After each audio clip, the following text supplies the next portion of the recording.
just the takeaways from Saturday game after getting a chance to watch the film. I guess what were your thoughts just seeing that? From last weekend? Yeah, last week. Just let one slip away. We didn't play really well enough, to be honest with you. Probably for 4 or 3 of the 4 quarters, we just didn't play well. I thought defensively we played all right, and offensively we sputtered. And special teams, we had chances. We really dominated the special teams aspect, which kept us probably in the game.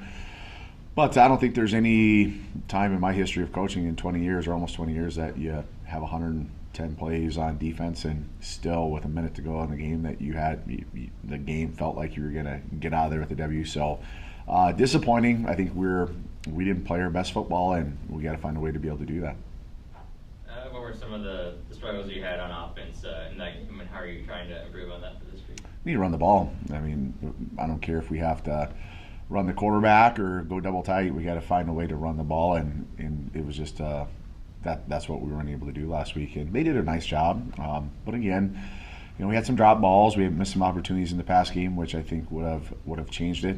We were up 7-0, and I think we had the interception at the 4 or 5 yard line. Another turnover the next drive where it felt like if we could have got the momentum going, and then we just kind of let them hang around in the first half, and then ended up being down at halftime and battled back. And it was just it was an odd day. We just couldn't get in rhythm on offense, which is a little uncharacteristic of us. So we got a lot of things to improve upon this week and get the ball back rolling. Excited to be back home. Obviously, homecoming this weekend. Just a good crowd. Talk about getting back home again. Well, hopefully we play as well we did the last time we were at home. We played really well, and so that's important to us. I mean, we feed off our crowd. We got a huge alumni gathering and supporting cast coming back. So you always play a little bit harder, and you hear the stories about the alums. I swear when you hear it, it's just like my dad. Walked uphill both ways to school type of deal in the snow. When you're a kid. But the stories get bigger and better every year when you hear it from the alums. But it's fun time, so hopefully, like I said, it's going to bring some motivation to our guys who played well in front of our home fans. I know Southwest State has a gifted receiver in Nate Hewitt. So just what are your approach? How do you approach SMSU going in? It's weird. They're very similar to our offense in terms of what they want to do. They want to run the ball first, and if you slam the box and play a bunch of cover one type stuff or man, and the Hewitt kid is very gifted, big, strong, physical kid. He's 6'2", 220 pounds, and certainly has great ball skills. So we'll have to be able to slow down their running attack, and certainly you can't let him beat you through the air either. And I think it really starts with their quarterback and their system. I think Coach Schauder does a good job of calling the game for them, so they get those kids the opportunity to run pass option stuff. So he's got to read on the fly, and so you can't really just focus in on the receiver or just on the run game. So it makes it hard, but I think the biggest thing that they do is their tempo. They're going to be just as fast or faster than our offense, so you can't allow that to affect you. And if you don't allow that to affect you, I think you can have some success against them. On the other side, what have you seen from them defensively was kind of been the message of the offense this week to get them going early and getting a rhythm? I think the biggest thing is just forget what happened in weeks 1 through 3. We're still a good football team. We still have a lot of big play receivers, big play running backs, and a good offensive line. We got the guys. We just need to go back and take a deep breath and go, okay, win the down, and whatever that means for passing, throwing, if it's scrambling and Jordy making a play, don't care. Once that down is, move on to the next one. I think last week it maybe crept in we just couldn't get things going, and I think that they dwelled on the pass a little bit. So we just need to be able to do that, but they're going to play an aggressive style of defense. You'll see a lot of cover one out of them. At least that's what they've shown a few games where they have a high sense of belief in their DBs, and they put them out on an island. So at a time, it's going to be a one-on-one matchup, and somebody on one side of the ball is going to have to make a play, and hopefully it's the guys in green. They've allowed almost 300 yards through the air so far this season. How do you feel that matchup goes with you guys and your receivers? Well, it always starts with the old line, regardless of how it starts. So we got to be able to protect Jordy, give him time to be able to go through his progression. And I think that's part of where, Jordy's been hit early in the games and maybe hasn't felt comfortable in the pocket outside of the Concordia St. Paul game where he had all day. So we need to get back to protecting him, and maybe we have to move the pocket, do whatever. I mean, Craig's going to figure out a way to handle that and put Jordy in positions to be able to make plays. So I'll take our receivers with the matchups we have, and if you want to put them out on an island all day, eventually we're going to win those matchups. It doesn't always have to be vertical downfield, and it doesn't always have to be holder. I mean, there's a lot of guys that can catch the ball and rotate in and out of there, and we got to utilize our running backs too. I think that's my big part is we have to run the football. We got to find ways to be able to do it, and past stuff that'll take care of itself. If they have 7 guys in the box and we have to throw it, then I trust Jordy's going to be able to do that too. I guess what's been the overall message to these guys? Obviously, these 2 losses, a couple plays gone the other way. Still a lot of football left. What's kind of been the message you've been preaching to them?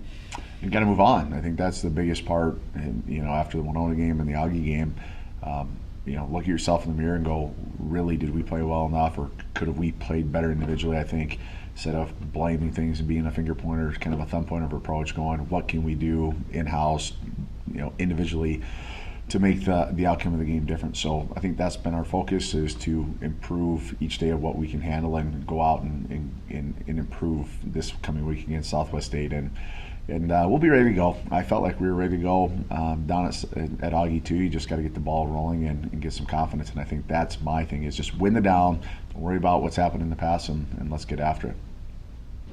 Being new to the team this year, just what are your first impressions of how the season's gone for you guys so far, and being here in Bemidji? No doubt, Bemidji State was definitely a great choice for me. Coming out of high school, I had a couple offers and whatnot. Decided to take the JC route.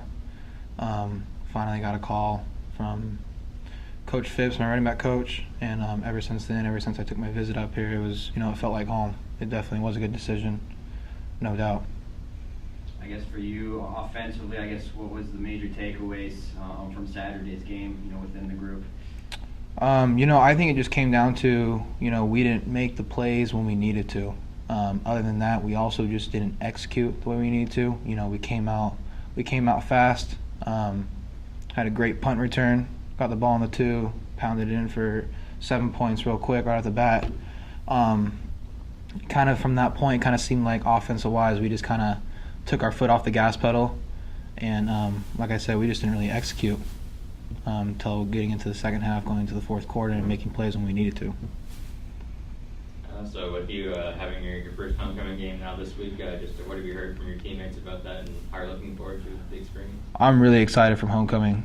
I've seen videos, I've seen pictures, jumping in the lake, all that kind of stuff. I'm really excited. There's no doubt we're going to come out Saturday ready to go, get a W, and jump in that lake, no doubt. Coach keeps mentioning, get to run the football more effectively. Is that kind of how you three, the group of you three, is kind of approach going into next week, that it starts there offensively? Yeah. People like to call us the 3-headed monster between, Tahi, Mikey, and I. But we look to run the ball a lot Saturday. We expect all 3 of us, have a big field day. But that's definitely our number one thing going into Saturday. We need to run the football. Running the football is going to open up a lot for Jordy, getting people out of the box, getting people into the box. I think if we run the football really well, there's no doubt we're going to succeed Saturday. You have 2 receiving touchdowns this season, so how has that been? Have they tried to make that a role for you, just trying to get more catches then too? Definitely working out of the backfield. We like to call Tahi, the down punisher. And then Mikey and I can kind of, do it all, run routes, run the football. And I think that helps a lot with Tahi running the ball hard, getting the defense to loosen up. Then we have another loose back that comes in, and now he can run routes. It just kind of mixes everything up, and it's a good combination for us. I guess defensively, Southwest, what have you kind of seen on them on tape? Areas that you can exploit of them. Maybe some tough things that they bring. What have you seen? They're definitely a physical defense. They have a lot of key players on the defense side of the ball. But like I said, I think there's no doubt that we're a better football team, especially on the offense side of the ball. If we come out swinging, I think they'll start to curl up and go down. So just playing with the other 2 running backs, like you mentioned, and having Jordan at quarterback this year, just what's the chemistry like between all you guys on offense? The chemistry is great. Like I said, we get a lot of rotation going. Whether it's Tahi, Jordy, me, Jordy, Mikey, Jordy, it's all of our chemistry is all on the same point. We all know our roles and what we need to do to get a W. just after watching the film from Saturday, and obviously a tough one. What were the main takeaways from you from Saturday's game? Finished the game. We had it won, and we didn't win. I mean, I think on 4th and 20, some people thought we had the game won, and I mean, we had one more play to do, and they got us and finished the game. That's all we took from that. So just going into this week's game against Southwest State, how do you approach them? What do you know about them offensively? Offensively, I like to throw the ball. It should be a fun game for us DBs. You know, we like having the ball in the air so we can do a lot for our defense. And we approach them the same way we approach anybody else. We fear none, respect all mentality that we have. They're a good team. They beat us 2 years ago. And I remember that game a lot. They beat me. I gave up a goal line fade with the clock running down. So little rivalry there with me and Nate Hewitt. I'll be seeing him a lot, number 4. So. Just talk about how the secondary complements each other. Obviously, the turnover, interception numbers have been there. John Evan in the back. Just talk about what you guys have been able to do there to set the tone in the back end. Yeah, it's been a fantastic year so far. I mean, we got me, Mikey, and EJ at corner. Shutting it down and play a lot of man press technique and have our safeties roaming over the top. And Vogler, I mean, he's 6'3", 210. He's one of the biggest safeties in our conference, and how much field he can cover is unreal. And Evan, worst athlete I've ever seen in my life, but he's just smart. So that's how he's always in the right spot, getting those interceptions. So another homecoming game for you. You've been through this before. What's it like playing those games every year? It's the most exciting time of the year. We jump in the lake. That's like I said, the best part of the year. And we have probably the toughest homecoming game that I've ever played in here, going against Southwest. Last time they beat us. So it's a lot on our shoulders this week. Our backs are against the wall at the game. And we know it's at stake, and we got to get a win for this town.